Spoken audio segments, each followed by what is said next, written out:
성경 성경 봉독 하겠습니다. 열왕기하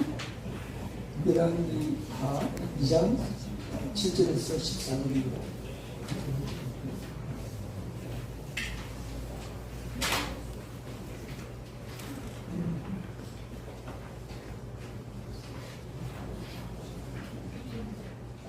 열왕기하 2장 7절에서 14절 말씀 봉독해 드리겠습니다. 선지자의 생도 50인이 가서 멀리 서서 바라오매 그 두 사람이 요단강에 섰더니 엘리야가 겉옷을 취하여 말아 물을 치매 물이 이리저리 갈라지고 두 사람이 육지 위로 건너더라. 건너매 엘리야가 엘리사에게 이르되 나를 너에게서 취하시기 전에 내가 너에게 어떻게 할 것을 구하라. 엘리사가 가로되 당신의 영감이 갑절이나 내게 있기를 구하나이다. 가로되 내가 어려운 일을 구하는도다. 그러나 나를 너에게서 취하시는 것을 내가 보면 그 일이 너에게 이루려니와 그렇지 않으면 이루지 아니하리라 하고 두 사람이 행하며 말하더니 홀련히 불수레와 불발들이 두 사람을 격하고 엘리야가 회리바람을 타고 승천하더라. 엘리사가 보고 소리 지르되 내 아버지여 내 아버지여 이스라엘의 병거와 그 마병이여 하더니 다시 보이지 아니하는지라. 이에 엘리사가 자기 옷을 잡아 불에 찢고 엘리사의 몸에서 떨어진 겉옷을 주워 가지고 돌아와서 요단 언덕에 서서 엘리야의 몸에서 떨어진 그 겉옷을 가지고 물을 치며 가로되 엘리야의 하나님 여호와는 어디 계시나이까 하고 저도 물을 치매 물이 이리저리 갈라지고 엘리사가 건너이라. 아멘. 특성 감사드립니다. 박동 목사님, 한국기독교 보수교단 총회 대표 목사님이십니다. 외교와 대한민국 회복이라는 주제로 말씀을 전해주시겠습니다.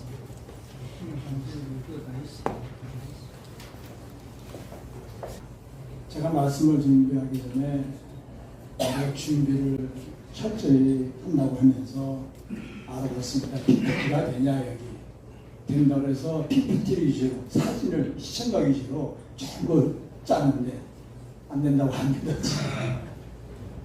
아주 난감하기 짝이 없어요. 근데 제가 사실 이 국회에서 여러 번 말씀을 드렸는데 서너 번 중에 한 번 성공이에요. 하여튼 이 국회 직원들이 도대체 마음에 안 듭니다. 진짜 마음에 안 들어요. 이럴 수가 없어요. 이렇게 복잡 안 될 수가 없어요. 그래서 지금 노트북을 가지고 PPT를 대신하려고 하는데 아직 지금 작업을 좀 했는데 뭐 잘 될지 안 될지 모르겠습니다만은 문제는 여러분이 보여야 되는데 이게 보이는 방법을 한번 찾아보겠습니다. 최대한 좀 치워줄까요? 마이크? 다만 요거라도 보여줄 수가 있을지 모르겠습니다. 여기서는 잘 보입니다. 아, 참 속상하네요. 여기서는 잘 보입니다. 아니 국회 담당자가 있을 때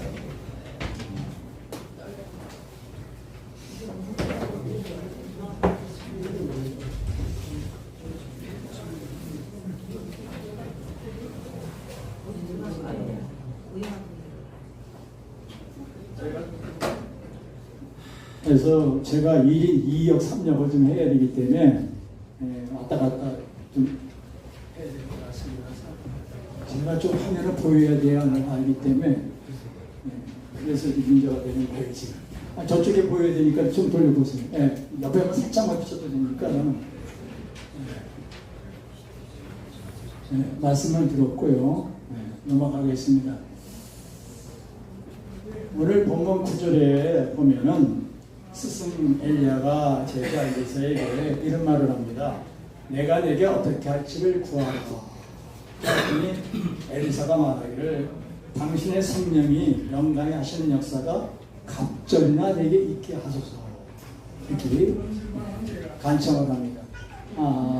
어차피 안 드리고 나중에 사진만 보여드리려고 하는 겁니다. 제가.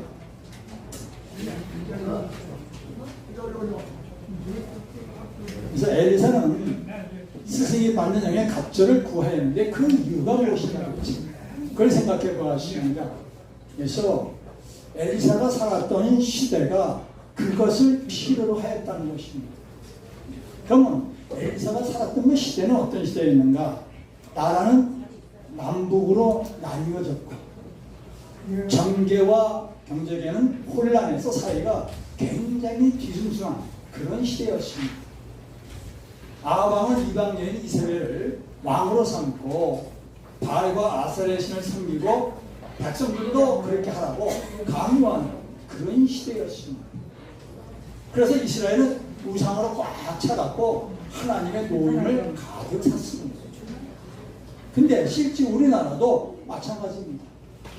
우리나라도 신다참배, 더블 시스템 각가지 우상 숭배체가 가득 차 있습니다. 엘리사는 하나님을 경외하고 특히나 민족을 사랑했기 때문에 민족의 심령이 죽어가는 모습을 그대로 보고만 있을 수가 없습니다. 그 민족을 살리기 위해서는 그 심령을 구하는 하나님의 은혜를 갑절을 구하였던 것입니다. 저는 오늘날 우리 대한민국이 꼭 이것이 필요하다고 생각합니다. 과거에 이산조사에서 부르짖던 그 기도의 음성이 너무나도 그립습니다. 저는 그 모습이 다시 한번 이 땅에 불어오기를 간절히 열망합니다. 그런 마음으로 오늘 말씀을 준비해 보았습니다. 지금 우리 형편이 어떻습니까? 잠시 우리나라를 한번 돌아보면은 우리 한민족의 역사에 나타나는 기독교의 신앙의 흔적들이 있습니다. 거기에서 여러 가지가 있겠습니다만 그 중에 하나를 꼽는다면 대한민국 임시정부 23년 3.1절 선언문에 잘 나타났습니다. 이 PPT로 여러분에게 보여주면 환하게 보일 텐데 보이지가 않아서 좀 안타깝습니다. 이게 내용이 뭐냐면 우리 민족은 처음 한국이 창립된 이래 단군, 부여, 서만, 삼국, 고려, 조선 및 대한민국을 거쳐 5천의 국가 주권은 한민족에 의해 개정되었으며 이와 생략하고 전 국가의 인격을 보존하였다 이렇게 선언하고 있습니다. 이 선언문에서 나타나는 게 한국이 창립된 이래 쭉 내서 오늘의 대한민국이 일어났다는 것입니다. 그러면 여기서 우리가 할 것이 그 한국이 뭐냐? 여러분 고기윤, 석유, 한국이라는 말을 들어보셨을 겁니다. 여기 한국독립당 당시에 그 조선 선생이 당당 해석을 해놓은 게 있습니다. 그 해석에 의하면 옛날 기록에 이르기를 옛적에 하나님의 나라 한국이 있었다. 이것을 이어받는 것이 오늘날의 대한민국이다. 이런 뜻을 가지고 있습니다. 그러니까 오늘날의 우리 대한민국은 하나님의 기쁘신 은혜와 섭리와 또 사랑 가운데 존재하고 있다. 이렇게 말할 수가 있다고 저는 생각을 합니다. 여러분 동의하실지 모르겠습니다만 왜 그러냐? 한국이라는 그 뜻이 있습니다. 한국이라는 뜻이 무슨 뜻이냐? 하나님의 나라라는 뜻입니다. 해석을 하면 하나님의 나라가 뭡니까? 아무나 하나님 나라입니까? 시조는 안팎이고 이때 나타난 인물이 환입니다. 여러분 우리 대한민국에서 환인 모르는 사람 없을 거예요. 환인의 뜻이 뭡니까? 하나님의 사람이라는 뜻입니다. 그렇다면 하나님의 사람은 하나님의 다스린 하나님의 나라라는 뜻이에요. 우리 대한민국 건국 시작이 애초에 이렇게 시작된 나라입니다. 할렐루야. 아멘. 대단한 나라입니다, 여러분 대한민국. 그런데 이것이 배달국으로 이어집니다. 이 됩니까 이제? 배달국이 이어지는데 여러분 배달국 우리 배달의 민족이라고 많이 말씀할 겁니다. 그 뜻이 뭡니까? 배달국이라는 건 밝은 땅의 나라라는 뜻을 가지고 있습니다. 시조는 거바란입니다. 이때 나타난 인물이 환웅입니다. 환웅 다 아시지 않습니까? 환웅의 뜻이 뭡니까? 이것 역시 하나님의 사람이라는 뜻입니다. 그러니까 여기서 환웅 다 하나님의 다스리는 하나님의 나라라는 뜻을 가지고 있어요. 그러니까 우리 대한민국의 원 씨뿌리가 하나님의 다스리던 나라로 시작된 나라입니다. 기독교를 떠나서 제가 기독교에서 말을 한 것이 아닙니다. 원 나라의 이 대한민국의 기초가 그렇게 만들어졌다는 것을 말씀드리고자 하는 것입니다. 이어서 이어받은 것이 누굽니까? 바로 단군조선인 것입니다. 단군조선. 단군조선은 뭘 뜻입니까? 보통 우리 당군하라도 이거 잘못 이해하고 있는 거예요. 당군은 그런 뜻이 아닙니다. 단군조선은 아침이 밝은 나라라는 뜻입니다. 그리고 시조는 단군 왕검입니다. 그러니까 단군이 다스린 나라다. 즉 단군은 임금이라는 뜻이고 또는 박다라는 뜻입니다. 그러니까 아침에가 떠오르는, 저 동해가 밝게 떠오르는, 이게 다 거기에서 유래했다 이렇게 보시면 되겠습니다. 이것을 이어받은 것이 바로 오늘날의 뭐냐? 대한민국입니다. 대한민국 단군조선을 이어간다. 이 이름을 명명하신 분이 바로 이승만 박사입니다. 이승만 박사에 의해서 이 나라가 대한민국의 문호가 열렸습니다. 대한민국의 뜻이 단군조선을 이어간다는 뜻을 가지고 있는데 우리 대한민국 사람 저분들이 물어보세요. 대한민국 뜻이 뭐예요? 그러면 대답 못합니다. 대한민국 국민이 대한민국 뜻도 모르고 알고 있습니다.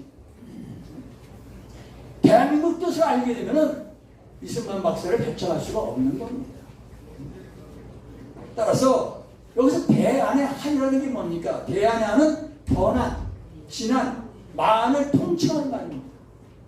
대안, 즉 번안, 진안, 만을 통치한 나라, 이 사만을 통치한 나라가 어느 나라입니까? 고조선입니다. 그러니까 우리 대한민국은 바로 단군조선, 고조선을 이어간다. 할렐루야. 역사가, 유래가 대단하죠, 여러분? 근데 이 속에 뭐가 있습니까? 하나님의 손길이 다 녹아 있습니다. 그래서 제가 말씀드리고 싶은 것은 유대인과 우리는 에벨에게서 갈려나서 나온 후손들입니다. 하나님과 독도르신 민족이 아니에요, 원래가. 노아 시대 이쪽 내려오다가 에벨에게서 갈라져갖고 여기서 바뀌어지는데 안타깝게도 제가 지금 다 해왔습니다만 여러분들이 보이지가 않아서 저도 답답합니다만은. 자, 중요한 것은 유대인들은 서방의 히브리 민족, 그리고 우리는 동방의 히브리 민족이다. 이렇게 명명할 수가 있겠습니다. 이것은 뭐 시간 관계에서 제가 생략하고 넘어가겠습니다. 그래서 유대인들에게는 아주 특별한 날이 있는데 그 날을 티샤베아브라 이렇게 말합니다. 티샤베아브, 즉 유대교로 말하면 아부월 9일이라는 뜻입니다. 근데 아부월 9일은 또 무슨 말이냐? 성전 파괴의 날이다 이렇게 말합니다. 그래서 유대인들은 아부월 9일이라면 머리가 쥐가 납니다. 근데 대한민국도 그렇습니다. 유대인 역사에 보면 우리 성경에 보면은 가나안을 점령하기 위해서 먼저 정탐꾼을 12명을 파송합니다. 모세가. 그렇게 정탐꾼이 돌아오죠. 정탐하고 와서 어떻게 합니까? 부정적인 의견을 냅니다. 그때 그 백성들이 듣고 우리를 여기까지 데려와서 죽게 하느냐, 다시 애국으로 돌아가자고 하면서 하나님의 추종하는 사람들을 돌로 쳐 죽이려고 합니다. 그때 하나님께서 진노하셔갖고 이스라엘 백성을 다 몰살시키려고 합니다. 근데 모세가 사전해갖고 목숨만을 건져주는데 너희는 이 광야에서 죽고 있고 가나안은 들어가지 못하리라 선언을 합니다. 한마디로 말해서 심판입니다. 그 날이 바로 아비월 9일입니다. 이 아비월 9일이 그날로부터 유대인들에게는 아주 재앙의 날이 됩니다. 무슨 재앙이냐? 솔로몬이 하나님 앞에 성전을 멋있게 지어드렸습니다. 물론 다윗이 지으려고 했습니다만 다윗의 손에 피가 많이 묻어서 하나님이 거절해갖고 솔로몬이 있습니다. 그리고 멀청법까지 드린 건 너무나 잘하실 겁니다. 하나님이 너무 기뻐하셨어요. 그러면서 네 손을 들지 말아라니까 솔로몬이 지혜를 구했어요. 그러니까 하나님 너무 기뻐하셨죠. 그래서 많이 축복해 줍니다. 그러면서 조건을 달았어요. 너희가 나를 따르고 나를 섬기면 이렇게 축복하겠거니와 반대로 나를 배척하고 우상을 섬기면 이 귀한 성전이라도 내가 쳐 부셔버리라. 이렇게 선언합니다. 그런데 실제 나중에 그 일이 일어나죠. 실제 우상 숭배로 해갖고 솔로몬서부터 우상을 여인을 맞아대고 우상 숭배하고 이 우상 숭배에서 이스라엘이 남과 북으로 갈라집니다. 그리고 북으로 갈라지면서 북쪽의 이스라엘은 완전히 우상단지로 섬기는 나라로 전락을 하고 맙니다. 그러다가 유다도 또 덩달아서 또 그들을 본받았고 우상 숭배를 하게 됩니다. 좀 전에는 하나님이 예언한 대로 명령한 대로 솔로몬 성전을 부셔버립니다. 바벨론의 느부갓네살 데려다가 성전을 때려 부셔버립니다. 그 성전을 파괴한 그날이 아비월 9일입니다. 이제부터 아비월 9일을 머릿속에 새기셔야 합니다. 이것은 우리와도 굉장히 연관이 깊기 때문에 그렇습니다. 또 예수님이 오셨습니다. 예수님 당시에 그 성전은 솔로몬 성전이 아닙니다. 헤롯 성전이라고 그러죠. 왜? 솔로몬이 이미 부서지고 없고 나중에 유대인들이 그 귀환해 갖고 다시 제거를 하는데 아주 초라하게 제거했었죠. 스룹바벨 성전이라고 하죠. 너무 초라했었어요. 그런데 헤롯이 그 유대 왕이 돼 갖고 헤롯은 유대인의 정통이 아닙니다. 사춘간이죠.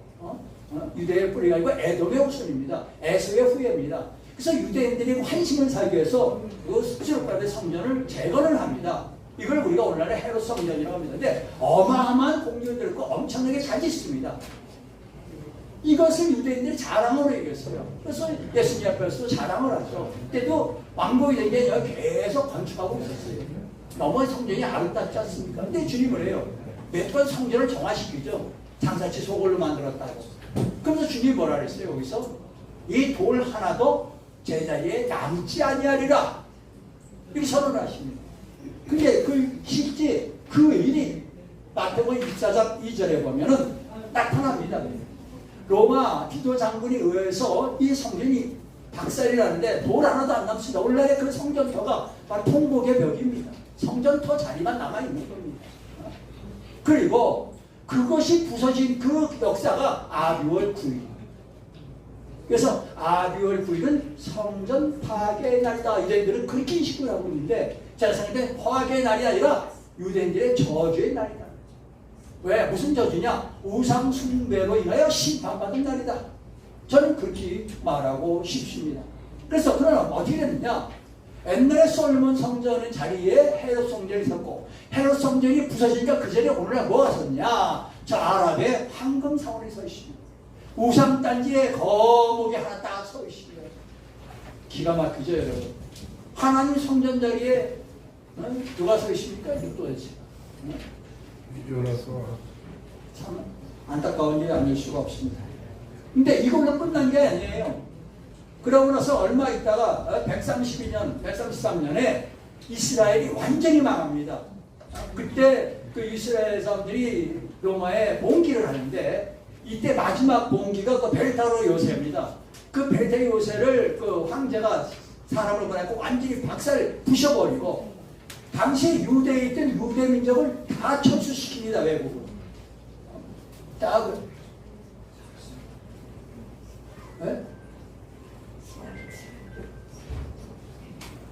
늦게 시작을 했어요. 예를 늦게 시작했습니다.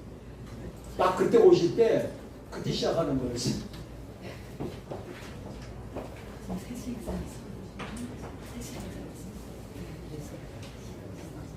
제 장사라서 빨리 끝내려고 계속해서요? 계속해요? 여러분의 의견을 듣겠습니다. 본회에서 3시에 좀 늦추겠습니까? 그래도 되겠습니까?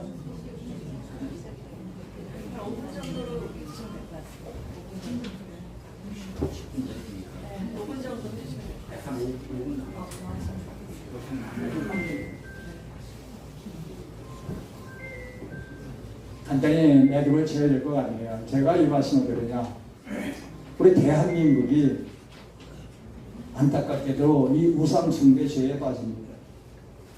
근데 그 날이 안타깝게도 아비월 9일입니다.